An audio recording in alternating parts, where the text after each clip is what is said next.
Hey guys, welcome back to Margot Watches Movies. My name's Jake Margot. Tonight, Invincible has returned for season 4. This is not something I have covered, as my channel did not exist when season 3 of Invincible came out, but just to give you guys some confidence and some assurances, I am very much an avid fan of the show Invincible. I think truly, not just in the animated genre, but across all forms of television, Invincible has been one of the best shows of the last at least 5 years since it blew onto the scene several years ago. And I'll just fill in some context here right before I get to the episode. Season 1, the season finale, one of the greatest season finales I've ever watched in 25 plus years of watching television. The journey that we have gone on with Mark Grayson, aka Invincible, with his dad Omni-Man or Evil Superman, all the way up to kicking off the events of season 4 has been absolutely tremendous. And I'll just give my rankings real quick. I would go season 1, season 3, season 2 in that order, all of them good to excellent.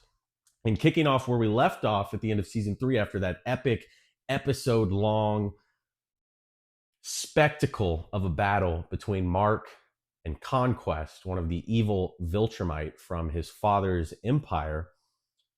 I was curious to see where the show would pick the pieces up. Now, in this review, I'm going to be covering just the first episode. It's the only one I've watched. If I get any decent amount of traction, I will release a video covering episodes 2 and 3. Furthering along as we go to a single episode release, I will be covering this series on a week-to-week basis. So if you like my opinions, my perspective on the show, feel free to tune in weekly. So let's kick things off. Season 4 is back. How is Invincible? Has there been a dip in quality? Hell no. It's a great show still. It was an awesome premiere episode with some really nice fights and what this show really does best, because you have the obvious, the absolute jaw-dropping spectacle. No show for me since like the Battle of the Bastards Game of Thrones era has given me this adrenaline rush that some of these spectacular Invincible set pieces deliver, namely the fight with Omni-Man in season 1, the fight with Conquest. All of these spectacles that you get to witness from your couch in this animated format is wonderful. But what separates this show from others within the superhero genre is the characterization, the subtle layering, and the growth and the dimensions that they give all of these characters. You have a character who started off as the biggest asshole on television in Rexplode in season 1, culminating in his arc last year. The growth that someone like Rexplode has, and now you layer that into the main character, the protagonist of the show, Mark Grayson, Invincible, and the journey that he is on. And where does this season kick off? But with, of course, at this point kind of a patented like montage with a song playing in the background, reinvesting us, reintroducing us back into the world, seeing where these characters are post-Conquest fight. And Mark seems to be having the biggest challenge of almost anybody besides Eve, and I'll touch on her in a little bit. But Mark is now faced with basically being the butt end of two like mass casualty fight for the sake of humanity fights with him and his father, and now Conquest. And you see through very subtle visual storytelling that the world is starting to view him as maybe more of a threat than they'd like. I don't think they necessarily appreciate the efforts that he's having to bring day in and day out. And that's another theme that I think is covered very well in this episode and that resonates quite powerfully, is between him and his brother, between Cecil and his global protection force, the Guardians of the Globe, Adam, Eve, all of these characters sense that Earth is in chaos. And let me just say, as a fictional world, of all the superhero worlds to live in as a non-superpowered character, can you imagine living in this world? Like, if you live in the city, any given day, there's a 50-50 chance when you're walking out the door, you're getting cut in half by the supervillain of the week, collateral damage in a superhero fight, some freaking lizard jumping out of a sewer. Like, these people are cooked. It is not safe. So, as we see this culmination of all these people and it's a never ending, it's literally a day by day thing, and you can see how it's starting to wear on Mark and his brother, who is like, just I just want to get home and game after like a whole day of having to fight all these different villains, while Mark's having to go back out because another fight's broken out. And they really do a great job of ironing down that point of the endurance test of being a superhero in this type of universe. It's a never ending, day after day, not a single day off. Because if you do take a day off, people die. And then when you have, in the Spider-Man sense, when you have great power comes great responsibility. And if you take that day off and people die, kind of becomes your fault. And that's another thing they layer into this episode, and it's been a culmination building throughout 2 years, is that inner battle with Mark as a human and as a Viltrumite. What Nolan figured out a long time ago, he went crazy and, went well beyond the pale in his attempt to try and conquer Earth.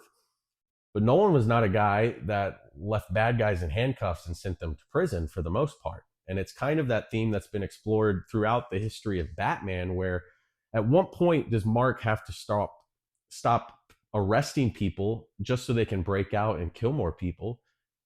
And at what point does he have to just decide on putting them in the dirt? And that's a really, really big theme throughout this first episode, culminating in this really pretty epic fight at the end against the Sequids from like early seasons, those creatures from Mars, where Mark has to decide within a split second, do I let this thing escape, or do I just punch a hole through this dude's face who's like the last host of these Sequids? And by God, does Mark punch a hole right through the guy's face. And it's a hell of a cliffhanger to leave us on. And then we get a post-credits cliffhanger with Conquest breaking out. So you get two awesome cliffhangers in this first episode for the price of one. And there's a few new characters introduced. I can't quite remember her name yet. She seems like she'll probably be a more prominent role throughout the season, maybe like a in-game villain, or maybe she could become an ally. But this woman with a power staff, who's revealed to be trying to steal electricity to save her home planet, Mark and Eve have a fight with her. You have the continuation of Eve's storyline from last year after she was nearly killed by Conquest. And in her recovery, her powers are acting up and going haywire. And that's certainly continuing, as it almost, again, costs her her life in a fight with this woman. And then you have a, kind of, I imagine will be kind of a recurring like side villain throughout the season. This like guy who transforms into a dinosaur and doesn't remember. I mean, this is all stuff. If you haven't seen the show, you've seen the show, that's why you're watching the review. But it does seem silly on the surface, but it's executed so well, and you have all of these different intertwined storylines that all are going to build and streamline and hedge down into one really strong branch. I imagine by the end of the season, where are we building towards? Probably all out war with the Viltrumite. We don't get to see any Nolan or Alan the alien tonight. I would presume by episode 3 we will at least get a glimpse of Nolan and Alan and their fight in outer space. But all in all, a really, really solid first episode back, reintroducing us into the world, getting that hype up again, the expectations. I'm excited to watch episodes 2 and 3. I'm curious to know what your guys' thoughts were on the first episode.